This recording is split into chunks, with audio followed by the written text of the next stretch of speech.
Gente, vamos partir para a nossa outra mesa, a mesa de acolhimento, uma economia inspirada em Francisco e Clara. Infelizmente, o padre Paulo Bezerra não pôde estar conosco, né, adoeceu, mas a gente chama, então, Célio Turino e a pastora Romi Márcia Benck, para estar conosco aqui. Eduardo Brasileiro, educador da Bompar e membro da Igreja Povo de Deus em Movimento. Nosso mediador.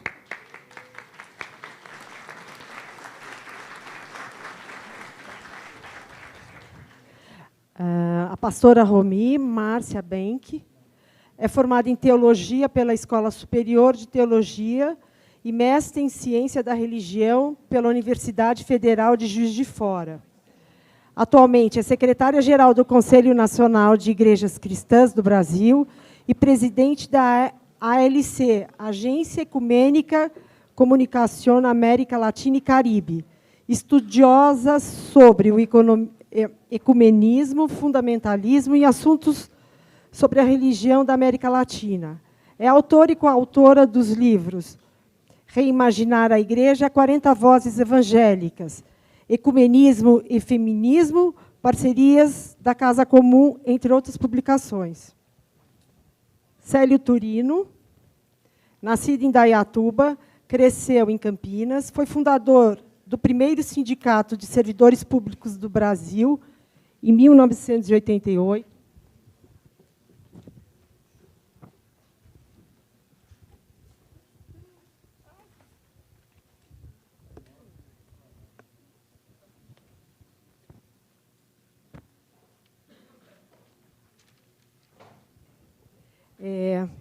Ele foi fundador e porta-voz da Rede Sustentabilidade no Estado de São Paulo, foi secretário municipal de Cultura de Campinas em 1990, diretor do Departamento de Programas de Lazer na Secretaria de Esportes da cidade de São Paulo. Foi secretário de Cidadania Cultural do Ministério da Cultura entre 2004 e 2010.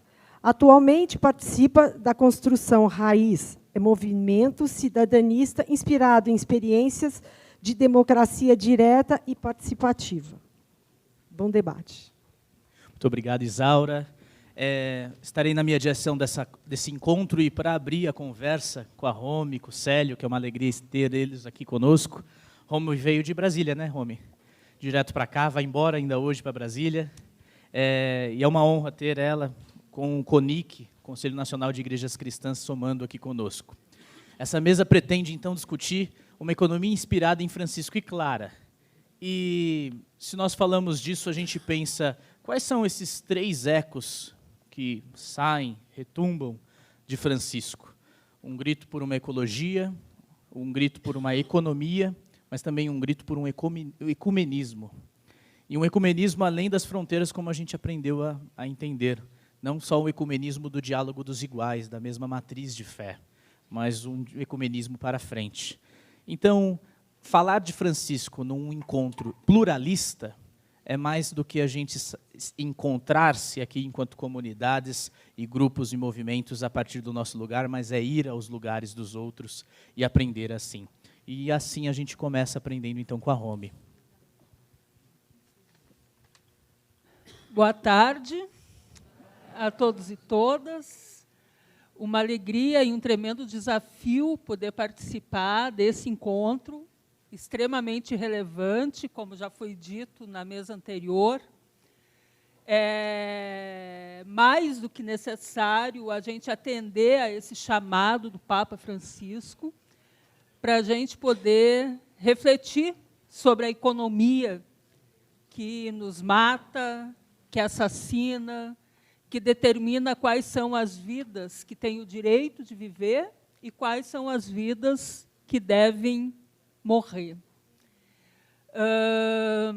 Para começar a minha participação, as minhas provocações, eu quero trazer aqui no círculo todas as pessoas que são atingidas, que são violentadas, que são mortas pela guerra econômica que hoje está cada vez mais materializada no continente latino-americano. Então, eu quero fazer memória às vítimas da Bolívia, eu quero fazer memória às vítimas do Chile, quero fazer memória aos indígenas, à população negra das periferias e às mulheres que são assassinadas no nosso continente em nome de uma economia única. O chamado do Papa Francisco, ele vem em um contexto, em um tempo da história, em que a gente não pode negar mais a dívida social dos países latino-americanos. Em especial, as dívidas sociais da população negra, da população indígena, da população camponesa e das mulheres. Todas as tentativas de ruptura com os legados históricos, colonialistas, patriarcais, capitalistas, têm custado caro para a América Latina. Já citei Bolívia, Chile, Equador, Venezuela, Brasil, Cuba, Haiti e assim por diante. Violência, repressão e extermínio são castigos aplicados aos que ousam subverter a ordem. Uma economia orientada, antissistêmica, como já foi falado aqui, ela necessariamente precisa fazer a crítica à religião. E, no caso latino-americano, a crítica ao cristianismo, que tem se atualizado como um instrumento de alienação. As religiões espetáculo são ópio, são pão e são circo, que se materializam no desmonte da educação, no desmonte da cultura, que se materializam no avanço das mineradoras e na concentração de renda. O contexto de anomia social que a gente tem na América Latina, aqui no Brasil, também tem muito a ver com esse cristianismo que continua servindo como calmante para as revoltas, como calmante para as tentativas de subversão. Nós temos um cristianismo que tem contribuído para justificar teologicamente a criminalização da solidariedade e o enaltecimento da violência. O nosso continente ele é formado por uma religião cristã autoritária e violenta. É essa mesma religião que contribuiu para o golpe na Bolívia. Porque imagino que, para muitos de nós, deve ter ficado marcado a Bíblia e a Santa, junto com o assassinato dos povos indígenas. E eu gostaria de trazer o Liba Barreto para a roda, que caracterizou a gente brasileira.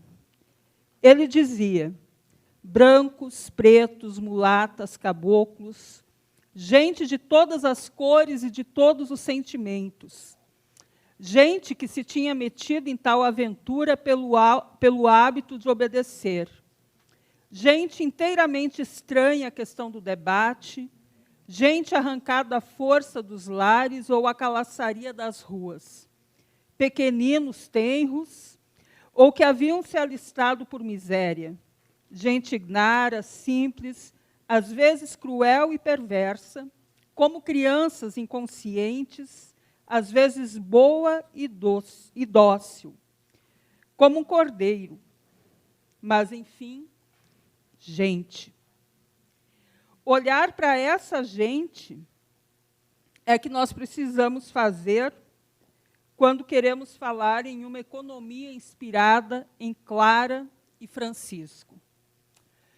Clara e Francisco, eles apontam para a necessidade de romper com o sistema, tanto Clara quanto Francisco, foram ousados a romper com o sistema de sua época. Eles desobedeceram o sistema religioso que alicerçara o feudalismo, e um feudalismo que também se pautava na desigualdade. E eles fizeram isso para tentar um mínimo de coerência com a sua fé cristã. Clara desobedeceu o patriarcado para ser livre, porque, como filha de nobres que ela só restava o casamento escolhido pelo pai. Mas ela foi ousada e rompeu com o patriarcado em busca da autonomia que ela conseguiria construir dentro da sua época. Ambos foram subversivos em uma época em que apenas a obediência era aceitável. Eles não idealizaram a pobreza, mas realizaram a denúncia da pobreza e da desigualdade. Eles fizeram uma solidariedade política que questionava e colocava em xeque as relações de poder. Clara e Francisco apontam para os desafios que nós temos para a América Latina. Em primeiro lugar, lembro do Evangelho. Vocês não podem servir a Deus e ao dinheiro. E uma economia antissistêmica não cabe à adoração a dois senhores. A adoração ao Deus dinheiro é a principal forma de idolatria que a gente pode ter. Nesse sentido, fazer a crítica à economia capitalista necessita também da crítica à religião. Necessita também reconhecer que o cristianismo tem legitimado a usura, a desigualdade econômica e a violência. É necessária a ruptura com o sistema patriarcal e com o colonialismo que se renova no nosso continente. Para uma economia antissistêmica na América Latina, talvez a gente tenha que abrir mão da nossa arrogância ocidental, para a gente aprender com os povos originários e tradicionais do nosso continente. Na mesa anterior foi dito que os povos indígenas, eles já sempre viveram uma economia diferente, uma economia comunitária, uma economia em que todos têm direito, em que todos e todas participam. A economia que vem da nossa cultura ocidental não tem espaço para todas as pessoas. Ela não convive com a pluralidade nem com a diversidade. Então, a crítica ao monoteísmo ocidental é um desafio, porque o monoteísmo ele tem ajudado muito para justificar a religião do Deus mercado. O Deus único contribui para alicerçar a economia única. Clara e Francisco vêm de do continente europeu, de um sistema feudal. E o principal paradigma que a gente pode acolher deles é a ruptura, é a subversão, é a desobediência.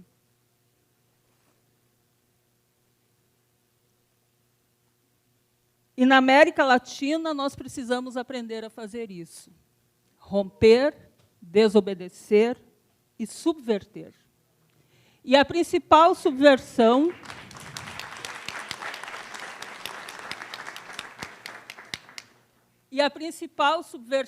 é a gente ter a coragem de abrir mão da nossa arrogância ocidental e reconhecer que, nesse continente, existem experiências diferentes de organização econômica e social. E não vamos nós pegar essas experiências e transformar elas a partir dos nossos paradigmas, mas vamos ser humildes o suficiente para aprender com os povos originários e tradicionais. A experiência de Clara e Francisco nos remete também a Jesus de Nazaré, aquele jovem palestino, crítico ao sistema da sua época, uma região que hoje sofre embargos econômicos, bloqueios econômicos, e que certamente mata, assassina, tortura os muitos Jesuses de Nazaré que circulam nos vários continentes do mundo. Nós precisamos superar a cruzada econômica, e a única forma da gente superar essa cruzada econômica é nesse momento. Aí me desculpem pelo que eu vou dizer, e se eu vou agredir a fé de alguém, mas, nesse momento, o grande desafio que a gente tem é afastar a cruz, a Bíblia, do mercado único. Muito obrigada.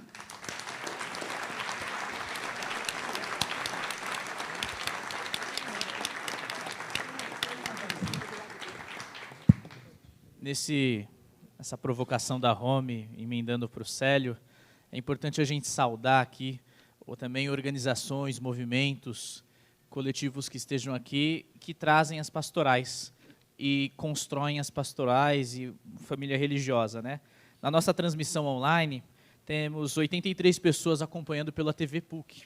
E os combonianos mandaram uma mensagem aqui, aí eu lembrei do Padre Dário Bossi, que está ali, em nome da família comboniana. Padre Dário, bem-vindo. Também saudar, em nome da família dominicana, o Frei João Scherri, está ali também, né, Frei João? Muito bem. Está aqui. Alguma outra família religiosa que eu não esteja vendo aqui agora, que eu perdi? Não? Religiosa, senhora? Franciscanas. Muito bem, bem-vindas. Salva de palmas. Temos o Marcelo, Frei Marcelo, dos Frades Capuchinhos. Muito bem, do Justiça e Paz. Irmãos evangélicos, evangélicas, presbiterianos, metodistas, luteranos, tem alguém aqui? O Sérgio, judeu do Juprog, Judeus Progressistas, e da Frente Dom Paulo Evaristo, bem-vindo. Gisele de que comunidade, Gisele? Evangélica. Assembleia de Deus, bem-vinda, Gisele, também. Alguma outra comunidade? Gostaria também de saudar o Frei Olavo Dotto pelas pastorais sociais da CNBB. Muito obrigado pela sua presença. Muito bem. Você pode até chegar para cá para ajudar, que aí a transmissão te pega também. Essa cadeira. Pode sentar aqui do lado do Célio. Posso falar? Oi, Ana? Pastoral da Juventude, me perdoem, a PJ está aqui, é verdade, a PJ presente. Oi, Dai? E o IPJ, Instituto Paulista da Juventude, todos esses dos campos religiosos, pastorais. Nessa saudação, diga aqui.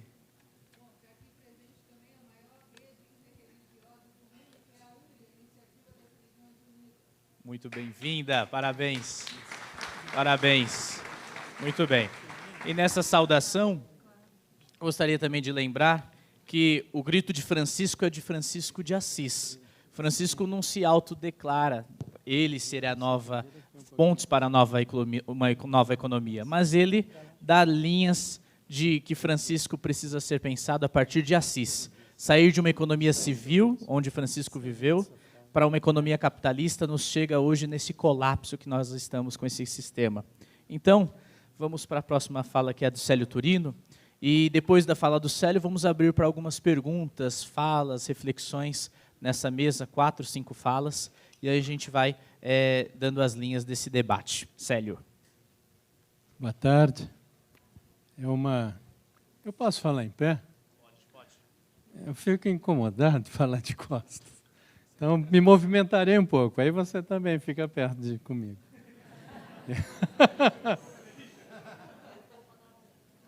Primeiro é agradecer toda essa iniciativa. Isso aqui é uma construção de muitas mãos, né? Muitas mentes, assim, e totalmente comunitária. Simplesmente surgiu, foi sendo feito, fruto de muito trabalho e praticamente sem recurso algum. É uma economia que vai se fazendo pelo compromisso. Uma economia que é da dádiva, mas que exige também muito compromisso, sobretudo muita confiança. Houve muita coisa que era feita, me lembro conversando com a Silvana, pessoas que vão chegando, assumindo funções e que algumas nós nunca vimos presencialmente. E isso é muito significativo. A possibilidade, a força de se confiar no outro. Exatamente porque uma sociedade que perde seus vínculos de confiança, ela não se estrutura como sociedade. Há que fiar juntos, há que crer no próximo, há que estar ao lado do próximo, independente de quem seja. Isso significa também resgatar esse nosso sentido de compaixão, mas de compaixão mais profunda. É um processo empático, de se perceber no outro também, de se reconhecer no outro, de praticar uma alteridade, para além da identidade. Saber que nós estamos quando o outro está sentindo dor. Nós estamos felizes também enquanto o outro está feliz. Essa realização que o Denis falou na mesa anterior, sobre esse sentido africano, a partir da palavra Banto, mas existem várias palavras que definem isso, que é o do Ubuntu, não é? A minha humanidade só se realiza com a humanidade do outro. Ela está intrinsecamente vinculada. E aqui o que pediram para que eu falasse é sobre o bem viver. O que é o bem viver? O bem viver é o cuidado com a casa, o modo bom de cuidar da casa. Tecô Porã, dos Guarani. É isso. É o entendimento de que nós fazemos parte de um todo, e esse todo é a nossa casa. Com os Quichua, nos Andes, é o Sumac Calçai, e que é praticado, e que é uma ética, é uma filosofia, e é uma prática cotidiana desses povos indígenas. É o mesmo que é o Sumacamanha, dos povos Aimara, que agora estão sendo executados, está ocorrendo um genocídio na Bolívia. Por favor, da Uipala. Eu queria até pegar o Uipala, se puder. É possível? O que? Segurar o Uipala é o orgulho e a honra de segurar o vento. Na verdade, o Ipai é o vento, e Ipala é a tremulação. É isso que dá essa força de toda essa insurgência indígena que nós estamos vendo agora na Bolívia, que defendem essa bandeira que se complementa e que cada quadrado tem o seu significado e que um complementa o outro também. Vejam, olha só, eu tirei e pus de novo. Olha só que coisa. Só que são opostos. Você está dando um trabalho para o cara da câmera lá, do Célio. Mas as pessoas precisam ver esse significado. Esse é o significado da Uipala. Os opostos que se encontram. Por isso, inclusive, quando nós aqui estamos falando de economia de Francisco, os brasileiros têm um atrevimento de propor que seja economia de Clara e Francisco. Porque a economia tem que ser pensada nesses dois polos. E na nossa mensagem que nós queremos levar para Assis, a gente quer colocar muito claramente o significado de Santa Clara de Assis. E tudo que a pastora já disse aqui. Até porque a economia é um substantivo feminino. E ela implica em muitos cuidados. E se a gente quiser reinventar a economia, ela vai ter que ser resgatando esse sentido do cuidado, resgatando esse sentido da dádiva, e que está presente no bem viver, no modo bom de cuidar da casa. Para a gente resumir o que seria um bem viver, é pensar em 3 harmonias. A harmonia do indivíduo com ele mesmo, do indivíduo com a coletividade humana e da coletividade humana com a comunidade da vida. É isso que é o bem viver. Para o bem viver e para os povos originais, inclusive, não existe o conceito de desenvolvimento. E um grande desafio para a economia de Clara seria, e Francisco seria exatamente a busca do reenvolvimento. Não se separar do envolvimento. Para os povos originários, não existem recursos naturais, porque os recursos naturais são tratados como nossos parentes. Não é assim que se fala? Quando o Papa Francisco fala em realmar a economia, ele está se aproximando desse sentido do bem viver.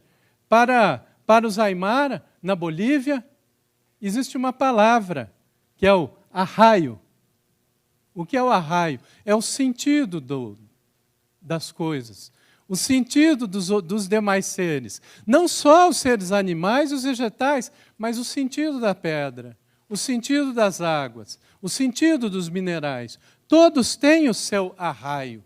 Certa vez eu me recordo, Célia e Silvana cruzando os Andes, que um amigo aimara, já falecido, ele me levou para escutar a Sinfonia das Águas, nos gelados das montanhas dos Andes.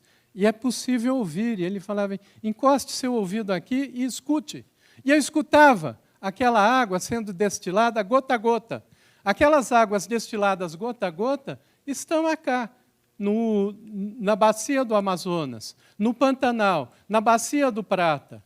Ou seja, o arraio da montanha, ele chega ao arraio das terras baixas, que somos nós, que, aliás, eram vinculadas por uma estrada, o caminho Piabiru, que saía de Cananéia, no sul de São Paulo, e até Samaipátia, que é hoje o departamento de Santa Cruz de la Sierra, onde havia o limite entre as terras altas e as terras baixas. Ou seja, nós temos um arraio interligado e temos um sentido de todas essas forças e todos esses seres que, inclusive, a filosofia, a física já percebe como que se comunica por celular, por exemplo. São ondas. Não é porque nós não vemos essas ondas coloridas e essas diversas vibrações que estão aqui entre nós que elas não existem. Não, elas existem. Uma nova economia pressupõe pensar isso. Pressupõe, inclusive, ter a firmeza e a clareza de declarar que o sistema capitalista é um sistema inviável.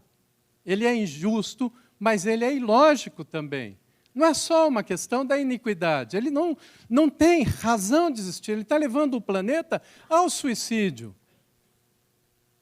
Não é possível um sistema que tem a ideia da acumulação infinita e da exploração ilimitada dos recursos até transformar o último líquido de água em um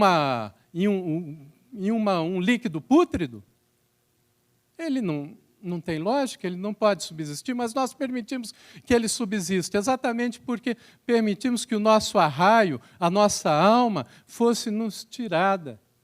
Essa é a grande lição de resistência e de força dos povos originários. Eles mantêm o seu arraio. E eles mantêm o seu arraio conectado com esses outros povos. Há que ter, na proposta de uma economia de Clara e Francisco, uma firme compreensão em relação às fontes de energia. A natureza levou dezenas de milhões de anos para capturar carbono e transformar a vida em petróleo e colocar no fundo da Terra. O petróleo tem que permanecer no fundo da Terra. Não é possível, percebam a ilógica, a falta de lógica de um sistema que em 200 anos recoloca dezenas de milhões de anos de carbono capturado de volta para o planeta. É claro que ele nos leva a uma situação dessa. E isso precisa ser dito com toda a coragem, como também uma economia que pressuponha a equidade, ela não pode conviver com bilionários e megafortunas. Não é natural isso, porque para alguém acumular bilhões de dinheiros, há que expropriar bilhões de vidas. E não é uma questão pessoal, inclusive porque vários que se perceberem disso, que tenham a consciência de começar a reverter esse processo. É incompatível um mundo com bilionários, porque se acumula além da necessidade do mais absurdo luxo. Não estamos negando nem alguns luxos que alguns possam ter, mas num patamar que perdeu o sentido. E isso não pode mais ser colocado, expõe em risco a democracia, a sobrevivência do planeta, a forma de consumo, que precisa ser alterada também. Há que ter comércio justo, há que ter consumo consciente. A ideia que nós temos e que a gente constrói no próprio processo educativo, aliás, a melhor educação que eu conheço é a educação indígena. O índiozinho, quando ele chega com 11, 12, 13 anos, ele está pronto para a vida. Ele sabe caçar, ele sabe pescar, ele sabe circular em seu meio, sabe fazer a sua casa, sabe identificar as suas plantas sagradas para fazer o seu remédio. Essa é a educação para a autonomia. A nossa educação é o oposto disso. Fora aquelas educações assim, venha para o mercado, os melhores, para o emprego. Não, nós queremos uma outra educação, uma educação para a autonomia. E uma educação que compreenda que a sociedade, que a humanidade, sobreviveu como humanidade graças à colaboração e não à competição. Fosse a competição, aquela primeira pessoa que descobriu como armazenar o fogo, e depois aquela outra pessoa que descobriu como fazer o fogo pelas suas próprias mãos, mexendo ali uns gravetos, se ela guardasse esse segredo só para ela, quando ela ficasse doente e precisasse se aquecer com fogo, não teria quem fizesse isso para ela. Ela não teria sobrevivido, ou teria morrido de dor de barriga se ela, que descobriu o segredo de uma planta que curava a dor de barriga, quando ela precisou dessa planta, não haveria quem pegasse. Nós somos resultados da colaboração, e nós temos que dizer isso, e dizer isso em alto e bom som. Mas não é o que nós dizemos, nós aprendemos que nós somos resultados da competição. E isso começa lá na educação infantil, no dia a dia. Isso é resgatar esse sentido do bem viver, essa aproximação, que eu creio que o tempo já deve ter dado, né? Então, eu estou aprendendo, eu já sabia que... E essa é a aproximação mais profunda que o chamado do Papa Francisco faz quando ele fala do realmar a economia, da economia com alma, da necessidade e da emergência histórica de tratarmos uma economia de uma outra maneira e que ela terá que ter valores fundamentais. E aqui eu finalizo. Que no português, inclusive, todas essas palavras começam com a letra E. A ética, a economia, a educação, a ecologia e a estética. Sim, a estética é fundamental, porque a estética ela expressa esse sentido de beleza, de construção de arte, da harmonia, de unir formas e cores no mesmo processo. E todos esses E's, esses 5 E's, têm que estar interligados. Uma educação para uma nova economia para uma ecologia integral, de fato, que também é apresentado em outros momentos. E tudo isso tem que ser costurado pela ética e pela estética que expresse esse nosso dia a dia. Até o momento em que a gente perceba, porque não será possível construir uma nova economia sem alegria, sem arte, sem cultura. O Oswald de Andrade já disse, nosso poeta, filósofo da antropofagia, e aqui nós estamos nessa terra da antropofagia, de pegar o que vem de fora, comer e soltar de novo, já dizia, a alegria é a prova dos 9. Não há nova economia sem alegria. Por isso mesmo, inclusive, a gente tem que sair desse processo propondo a mudança da ideia de medir a economia pelo PIB, pelo Produto Interno Bruto, pelo crescimento, pelo aumento, pela no PIB. Nós temos que medir a economia e essa ecologia integral e a vida na sociedade pelo FIB, pela felicidade interna bruta, porque a economia de Clara e Francisco, elas têm que vir associadas à alegria e à beleza. Porque só com a beleza, só com a alegria é que a gente vai, de fato, se perceber no outro e respeitar o outro. E quando a gente respeita o outro, a gente respeita nós mesmos. Obrigado.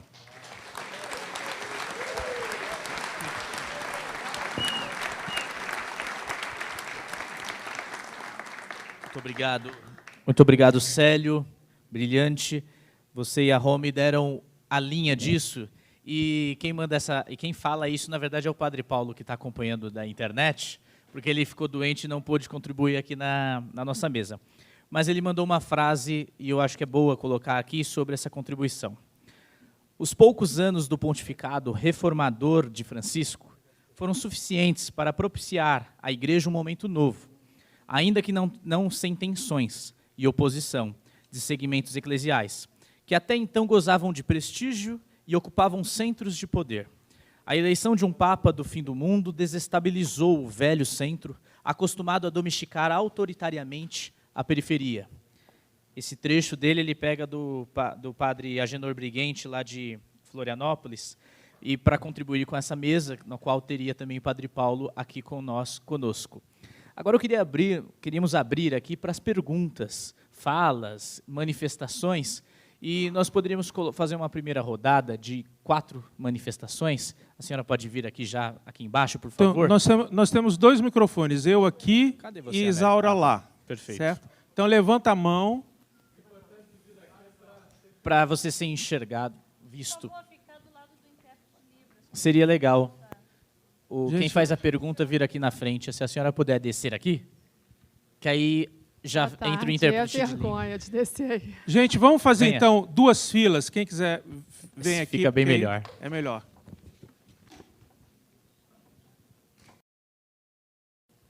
Alguém aqui?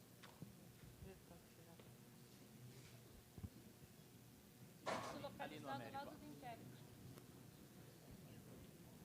Aí, Américo, você sobe aqui do lado do...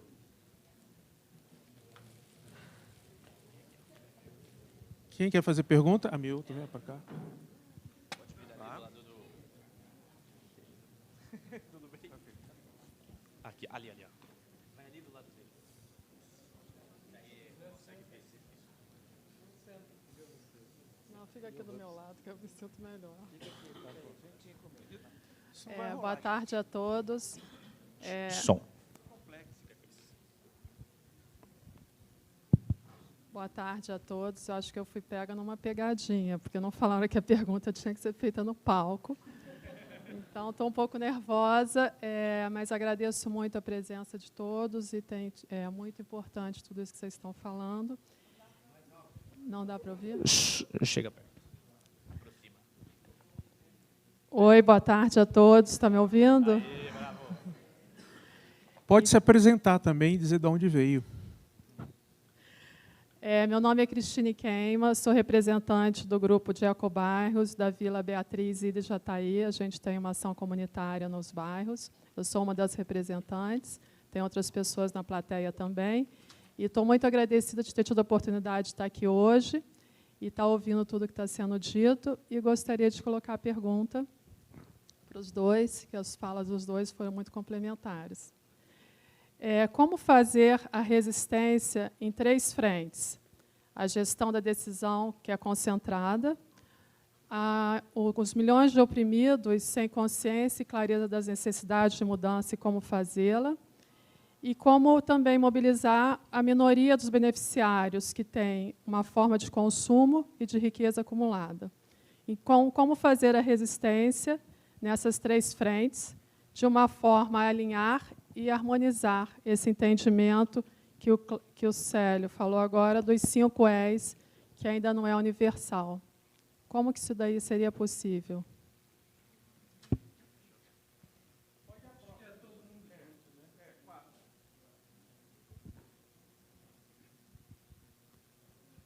Boa tarde.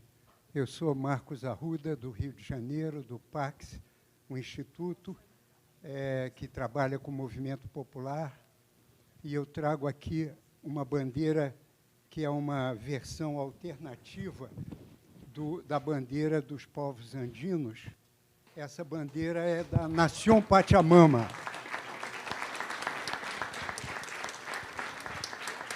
Vou botar ela aí durante o encontro, né? Tá. 2 perguntinhas. Romy, prazer em ver você. Fala pertinho do microfone, por favor. Pois não.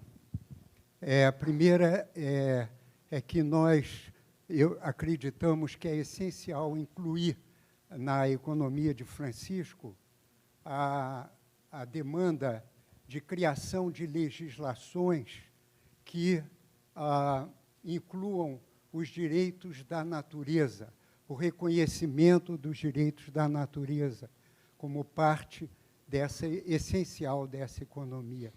Né? E o Evo já liderou o processo lá na Bolívia e na ONU, criando uma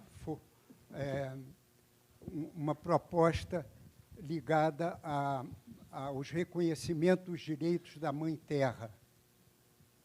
E a segunda pergunta é se vocês não acham essencial conversar e discutir conosco o tema do papel do dinheiro, não é?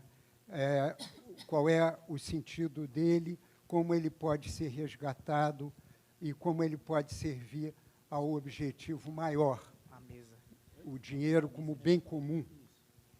E também, ligado ao dinheiro, o tema: é possível uma comunidade humana que não mais use o dinheiro, que se torne uma comunidade das trocas de dádivas para o bem viver?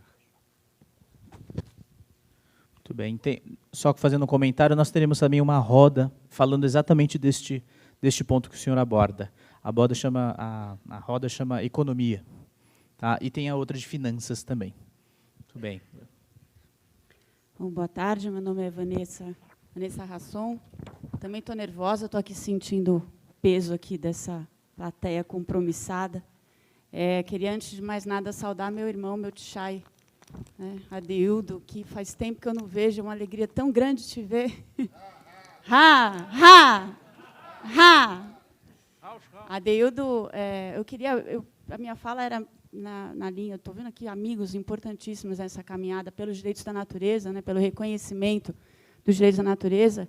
Marcos Arruda é um, Sérgio Storck está aqui também, e Célio Turino. Então, eu estou assim, super nervosa de estar com vocês assim, reunidos, e Adeildo trazendo a força da Mãe Terra. Né? Adeildo, em 2017, esteve conosco num evento chamado Fórum Gestão Brasil, Fórum de Gestão Brasil, lá em Campinas, e foi quando a gente levou os direitos da natureza para as entidades de meio ambiente, entidades públicas de meio ambiente. E aí, esse Tchai esteve lá com os outros irmãos, e a gente fez uma dança super bonita, colocamos todos os engravatados para dançar junto, não foi? E foi dali que a primeira cidade, a cidade de Bonito, no interior de Pernambuco, teve a sua lei aprovada, uma lei municipal, um movimento que nasceu assim. Né? Então, é isso, eu queria ter esse espaço no microfone para a gente lembrar que, junto do bem viver, né, como Alberto Acosta, que foi e é, né, um grande doutrinador nesse tema no Equador, que é o primeiro lugar onde se reconhece os direitos da natureza no mundo, Alberto Acosta fala, né, ele defende e conversa muito a respeito de bem viver, e diz que é impossível bem viver se a gente não estiver ao lado, caminhando com o reconhecimento dos direitos da natureza, que significa reconhecer os direitos intrínsecos de cada um desses outros seres que meu professor aqui, Célio Turino, falou tão bem. Então, era para lembrar isso, da gente caminhar com essa proposta de Francisco, né? A encíclica Laudato Si esteve numa proposta que eu trouxe para essa casa, para a PUC, né? Minha tese de doutorado foi defendida aqui, ela leva o nome de Direitos da Natureza, e a gente precisa caminhar na economia de Francisco com essa proposta dos direitos da Mãe Terra, os direitos da natureza. E a outra coisa é que, numa das falas aqui, mudança sistêmica, mudança enquanto sistema, lembrar também que esse sistema, apesar de levar o nome de sistema, na verdade, ele é super linear. O pensamento desse sistema capitalista ele não é sistêmico. Então, lembrar que o pensamento ele precisa migrar desse pensamento dicotômico, em caixas, para um pensamento sistêmico que fala dessa visão dos povos andinos, dessa força que o Chay Adeudo trouxe aqui para a gente, que é só fechar os olhos e sentir. Muito obrigada pelo espaço. Bem, uma fala curta, tá? Pedir para os próximos 4 que forem falar, brevemente, tá bom? Obrigado. Boa tarde, eu sou a Adriane, represento a Rede de Economia Solidária e Feminista, que ela é nacional, mas eu sou de Porto Alegre, Rio Grande do Sul, represento a base de lá, e também faço parte da coordenação da Rede de Confecção Solidária de Porto Alegre, região metropolitana. Compreendendo que a economia solidária, né, e os ex que tu falasse, a economia solidária pressupõe a primeira base da educação, na educação popular, uma pedagogia da autonomia, à luz de Paulo Freire. Né. Mas, além disso, né, nós, da economia solidária e feminista, a gente se diz feminista, embora trabalhemos de maneira mista com homens e mulheres, nós nos reivindicamos feministas pela necessidade de compreendermos que, como a nossa máxima diz, a economia feminista qualifica a economia solidária. Porque não há trabalho, não há geração de renda, não há geração do bem-viver sem o trabalho das mulheres. E nós temos que refletir sobre isso, e eu convido a todos e todas a refletir, a gente refletir aqui nesse espaço e nos outros espaços, em como que, pensando nesse trabalho das mulheres, que não é dupla jornada, é tripla, quarta jornada, como que, para alcançar o bem-viver numa economia que tem e deve ser anticapitalista, né, quebrar uma estrutura e a gente construir um novo modelo de sociedade, um novo mundo possível, como a gente almeja, como é que a gente vai pensar necessariamente o papel do bem-viver a partir das mulheres? A ecologia tem a Mãe Terra, a natureza, a nossa essência feminina, a nossa essência das mulheres que trabalham a terra e trabalham o crescimento da vida. Então, a gente tem que refletir a economia solidária também a partir do viés dos trabalhos das mulheres e de quão caro esse é para a sociedade que a gente quer construir e a sociedade que a gente quer levar com ética, educação, estética, ecologia e economia, e uma economia socialmente sustentável e sustentabilidade financeira, econômica e de vida para, de fato, ter esse bem-viver. Eu queria que a pastora talvez falasse algo, refletisse comigo, até porque nós somos uma das únicas redes que se reivindicam feminista, até por conta dessa necessidade. Então, eu agradeço e gostaria que a gente levasse essa reflexão.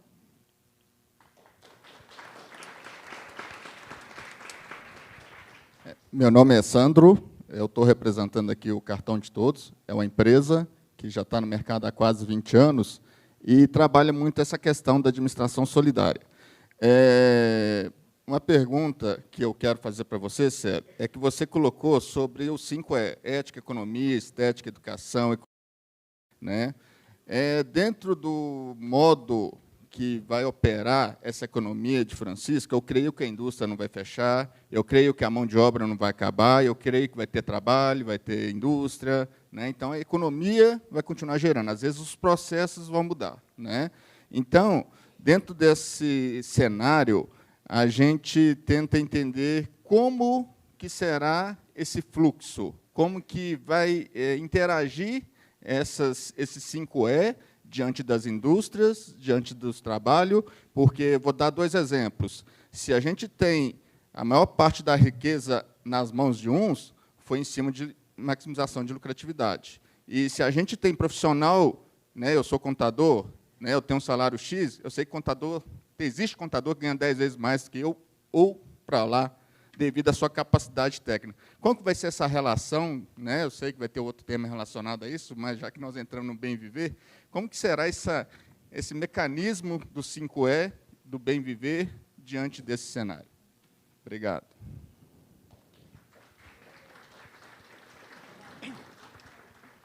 Boa tarde, eu sou o Gleidson, eu participo do Ponto de Economia Solidária do Butantã e eu acredito muito nesse FIP que o senhor falou, né, que a gente deve pautar principalmente essa nova economia pela felicidade interna bruta.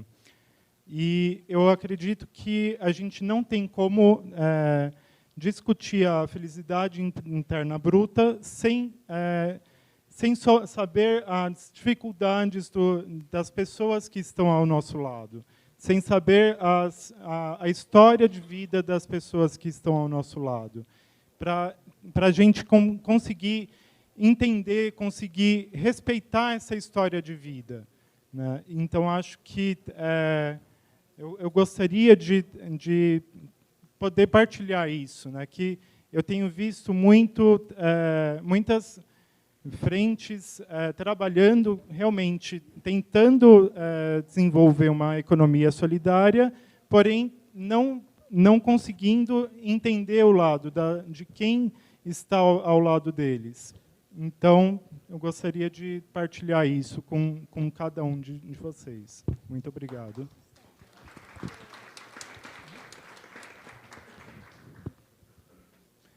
Boa tarde, meu nome é Mauro Brandão, eu sou de Caeté, Minas Gerais, e decidi participar deste encontro por eu ser economista e formado na Universidade Federal de Minas Gerais, né, e lá me tornei marxista também, né, porque lá eu pude aprofundar na leitura de Marx. Bom, e aí passou um tempo e eu me tornei escritor, né? E eu estou muito feliz dessa sintonia com o que está sendo dito e com o que eu escrevi até hoje. Tem um livro, eu tenho outros livros aqui, mas o livro Voltei Formiga é um livro onde um personagem ele tem a oportunidade de, depois que ele morre e volta formiga, né? E ele vai viver numa colônia de formigas. E as formigas vão trazer a sabedoria da harmonia coletiva, né? Que nós, humanos, ainda não temos essa mínima consciência. As formigas estão há 100 milhões de anos ou mais, né, na Terra, o Homo sapiens há 50 mil anos. E eu acho que as formigas são mais velhas e elas têm mais a nos ensinar, né? Então, eu fiquei assim, muito fascinado, porque, além de ter essa sintonia do que foi falado até hoje, pastor, que achei isso fantástico, né? Eu quero até comentar isso, porque tem um outro livro que ele ainda não existe. Ele só existe como um boneco ainda, né? Chama O Soldado Errante. Ele já se passa numa aldeia, se passa na Amazônia, numa aldeia indígena. Eu até falei com um companheiro lá, indígena aqui agora, sobre isso. E, em um determinado momento, se fala mais ou menos o que a senhora falou. É de que a Bíblia e a cruz têm que se afastar do mercado, né? A história de que nós precisamos aprender com os índios, como o senhor falou, né? Seu tempo, viu? Seu tempo já. Como o senhor falou sobre esta vivência que os índios com 13 anos já sabem fazer tudo, né? Então é isso. Eu não vim fazer pergunta nenhuma. Eu vim fazer simplesmente, sabe, manifestar o meu contentamento de estar sintonizado com o que eu já escrevi, com tudo que foi falado aqui. Muito bem. Até agora. Parabéns.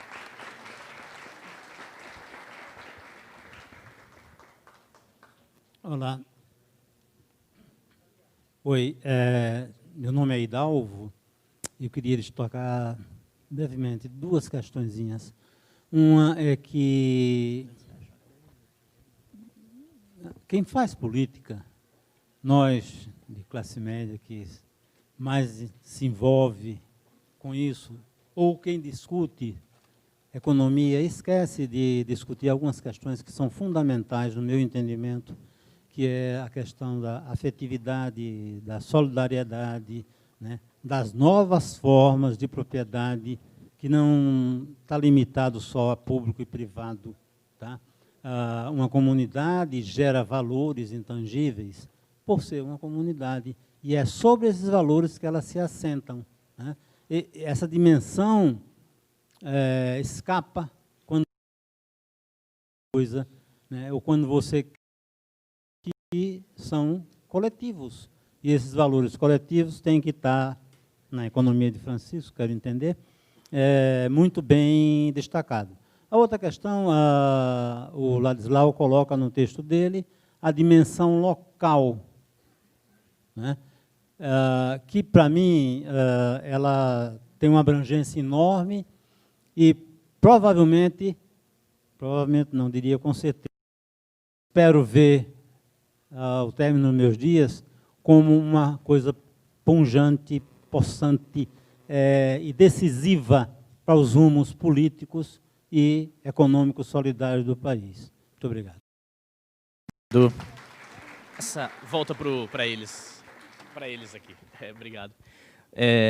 Já também, acho que não dá tempo, querida. Mas aí você pode contribuir na próxima? Não. Então vem. Já fala agora. Oi. Eu quero fazer uma pergunta sobre qual Assim? Bota no microfone. Ah, tá. Oi. Qual estratégia... Eu sou Carolina.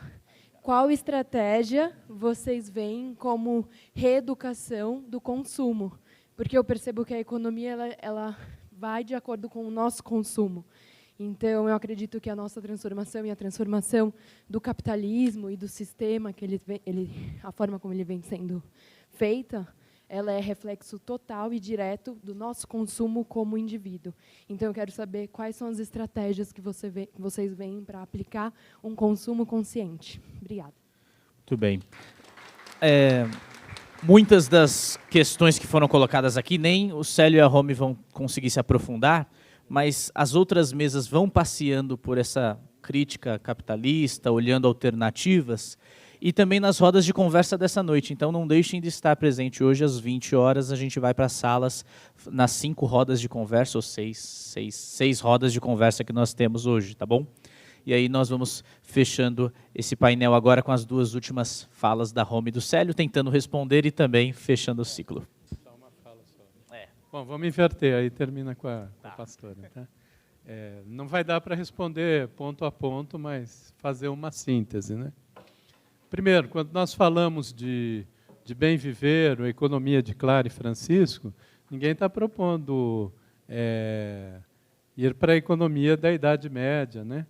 E, na prática de Clara e Francisco. Nenhum bem viver. Aliás, é muito comum as pessoas se referirem aos povos indígenas no passado, né? E são povos que estão aqui, têm futuro, sobretudo. Se parte dessas referências para estabelecer uma política e uma prática contemporânea e urbana também. O bem viver aplicado nas cidades pressupõe a vida em menor escala, na verdade, na escala da vida. É colocar a economia e o processo de habitação, de circulação na cidade, na escala da vida. Essa é a grande essência da economia de Francisco. E o que é pôr na escala da vida? Por exemplo, economia circular, não é? Que alguém falou, não vão acabar com a indústria, e claro, não, mas é uma outra indústria, uma indústria ecológica, sem resíduo, e o fim dessa indústria absolutamente lógica, de se extrair minério de ferro do Brasil, levar para a China e trazer trilho de trem, que é o que se faz aí pela Vale, Vejam o consumo de energia que se dá a volta no planeta para produzir algo que está aqui do nosso lado. Compras. Me recordo, trabalhei na Prefeitura de São Paulo, começo dos anos 2000, recordo que uma vez houve uma compra de 1 milhão de uniformes da China. Em El Salvador, se pratica a produção de uniformes, inclusive sapatos, no bairro da escola. Por isso que é importante a economia de Francisco estar atenta de que ela remete à macroeconomia e à economia do Estado. O Estado tem um papel impulsionador muito grande. As comidas que as crianças, que os nossos estudantes comem nas escolas, essas empresas que vendem um monte de produto ultraprocessado para vender merenda escolar, não. Tem que ter cooperativa de pais e mães para produzirem a comida em cada escola, em cada pequena cooperativa, e que consuma produtos locais e próximos, e mesmo numa cidade como São Paulo, hortas urbanas. A volta do cinturão verde, isso também não é nada, não está descobrindo a roda, não. Havia o cinturão verde em São Paulo, lembram? Ali, Mogi das Cruzes, isso tudo foi acabando, né? Então, você tem que comprar 300 quilômetros de distância, às vezes, um alimento, não, tem que voltar a ter um outro tipo de zoneamento. A revalorização dos ofícios, por que não se reutilizar produtos? Hoje é difícil encontrar alguém um sapateiro, alguém que recupere um produto, tudo é feito para obsolescência programada, que é a destruição de tudo, e é mais fácil trocar, então tem que reutilizar, isso tem sido praticado. Isso é economia baseada no bem viver. Moedas também. Não sei se vocês viram, nós temos aqui o Chiquinho, né? Vocês viram, aliás? Utilizem o Chiquinho, comercializem por aí. É quebrar o monopólio da moeda, inclusive, e trazer esse processo de moeda para relações de confiança mais próximas. Por isso, inclusive, que a mudança do padrão econômico, ela pressupõe uma mudança no padrão cultural da sociedade. Talvez seja, inclusive, um momento, né? A gente sempre pensou, e mesmo minha formação também é uma formação marxista. Felizmente, graças a Deus, que não sei o que ocorreu, eu tive uma dádiva de percorrer pelos pontos de cultura, de amanhecer no Xingu, de subir o rio Amônia, no Acre, de estar pelos Andes, e eu pude perceber outras formas de pensar que não rompe totalmente com essa maneira que eu tinha de pensar, mas que hoje me deixou um pouco mais redondo, assim, mais, né? Me amaciou, talvez, e é importante que todos nós nos amaciemos nesse processo, e só se consegue fazer isso a partir de relações de afeto, de profunda confiança. Pois bem, o pensamento econômico tradicional, aqui olhando para economistas que eu admiro demais, eu não sou historiador, né? Mas, enfim, é de que o modo de produzir determina o modo de pensar. Chegou o momento de o modo de pensar determinar o modo de produzir. Meu Carolina, é isso. Quando se fala do consumo consciente, é isso. E é uma decisão muito firme. E por último, e também nos processos políticos, há que trazer a vida há que trazer o processo político para a dinâmica da vida. E são outras formas decisórias. Inclusive, quando se fala de democracia.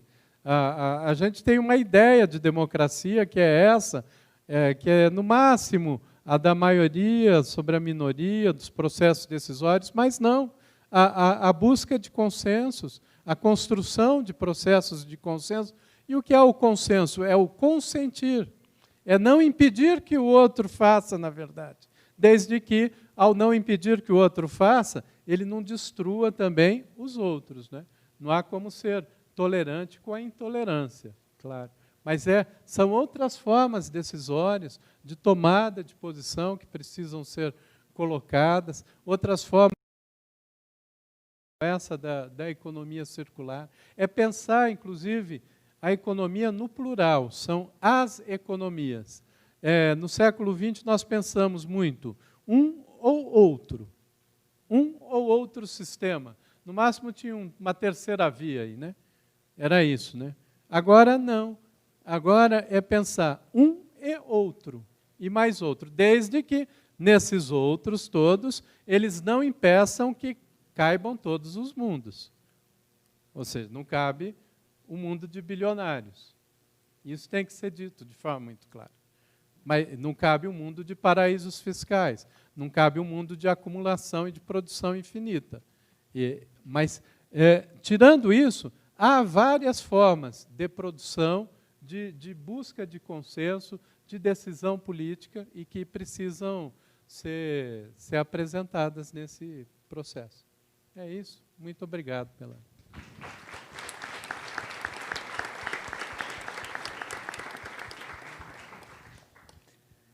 Bom, obrigada pelas várias partilhas feitas agora há pouco, a partir das nossas provocações.